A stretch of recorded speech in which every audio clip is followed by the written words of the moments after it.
Genesis chapter 44. And he commanded the steward of his house, saying, Fill the men's sacks with food, as much as they can carry, and put each man's money in the mouth of his sack.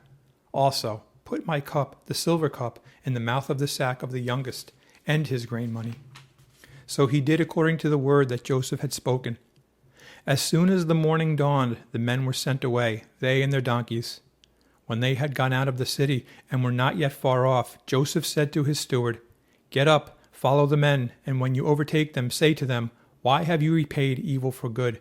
Is not this the one from which my Lord drinks, and with which he indeed practices divination? You have done evil in so doing. So he overtook them, and he spoke to them these same words. And they said to him, Why does my Lord say these words? Far be it from us that your servants should do such a thing. Look, we brought back to you from the land of Canaan the money which we found in the mouth of our sacks. How then could we steal silver or gold from your Lord's house? With whomever of your servants it is found, let him die, and we also will be my Lord's slaves. And he said, Now also let it be according to your words. He with whom it is found shall be my slave, and you shall be blameless. Then each man speedily let down his sack to the ground, and each opened his sack. So he searched. He began with the oldest, and left off with the youngest, and the cup was found in Benjamin's sack. Then they tore their clothes, and each man loaded his donkey and returned to the city. So Judah and his brothers came to Joseph's house, and he was still there, and they fell before him on the ground. And Joseph said to them, What deed is this you have done? Did you not know that such a man as I can certainly practice divination? Then Judah said, What shall we say to my Lord? What shall we speak? Or how shall we clear ourselves? God has found out the iniquity of your servants. Here we are, my Lord's slaves, both we and he also with whom the cup was found.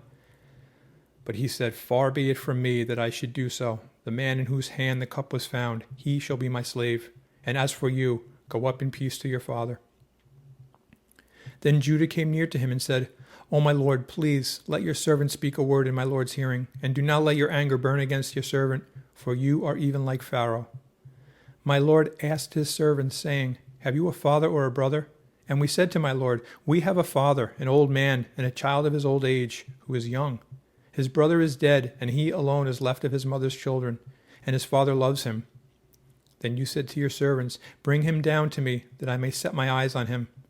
And we said to my Lord, The lad cannot leave his father, for if he should leave his father would die. But you said to your servants, Unless your youngest brother comes down with you, you shall see my face no more. So it was, when we went up to your servant my father, that we told him the words of my Lord. And our father said, Go back and buy us a little food. But we said, We cannot go down, if our youngest brother is with us. Then we will go down, for we may not see the man's face unless our youngest brother is with us. Then your servant my father said to us, You know that my wife bore me 2 sons, and the one went out from me, and I said, Surely he is torn to pieces, and I have not seen him since. But if you take this one also from me, and calamity befalls me, you shall bring down my gray hair with sorrow to the grave.